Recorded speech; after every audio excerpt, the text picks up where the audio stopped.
So there's so much happening.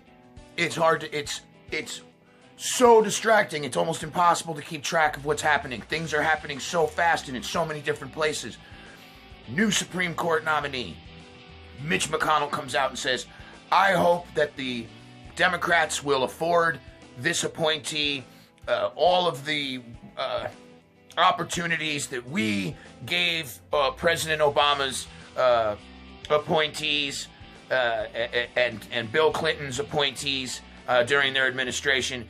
And he specifically kept it to the first administration for Obama. Because as we all know, when Merrick Garland was put up as Supreme Court Justice, which is his constitutional duty as the president, is to nominate somebody, the Republicans flatly refused. They refused to even hold a meeting with the man. Like flat out, it was a nanny, we're not going to do it. No. And so, if the Democrats do the same thing, it's actually just bad for you and me, because it's business as usual for the people up on the Hill. Your politicians get paid. They have the best health care. They work 100 and something days a year. Trust me, they're not starving going to the supermarket. They don't lament over the price of a gallon of gas. They honestly don't.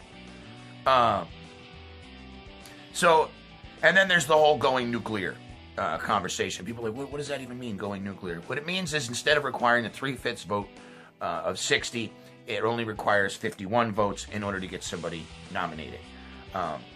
In 2013, because the Republicans were not affording the president at the time any of the graces that Mitch McConnell claims that they were affording him for his lower court nominees or nominations, they went nuclear in order to push these things through, in order to get things done.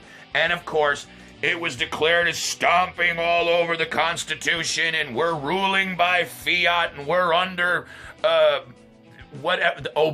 King Obama's rule. Now it's perfectly okay. There's a tangerine tyrant in the White House. He's not even a white guy. I'm sorry, I can't even call him a white guy, because that is not white. It's just not. I'm sorry. You'd think that is proof that the man literally surrounds himself with yes men. Because any of us who were his actual friend, who actually respected him, would say, dude, you gotta stop with that. It looks fucking horrible. I digress. Let's talk about Steve Mnuchin. Steve Mnuchin, that is a name that should ring very large in people's ears that lost their homes during the housing market collapse and crisis. His corporation was responsible for taking homes away from people, and they did it in the best possible way. They said, in order to be qualified for a refinance in order to be looked at, you need to be behind on your mortgage payment. And as soon as they were behind on their mortgage payment, one payment, they snatched their homes out from underneath them. It happened. Don't believe me? Look it up. I'm not doing your homework for you. We don't have that kind of time. But Steve Mnuchin wants to be the Secretary of the Treasury. This is a man who failed to disclose over $100 million in profit offshore holdings. And his excuse was the paperwork was confusing. Paperwork was confusing, failed to disclose $100 million in holdings, wants to be in charge of our treasury.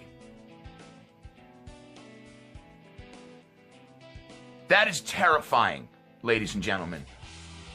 As for the new Supreme Court nominee, I've looked at some of his decisions. It seems that he always falls on the side of, whenever there's a police brutality case, it seems like he often sides with the police.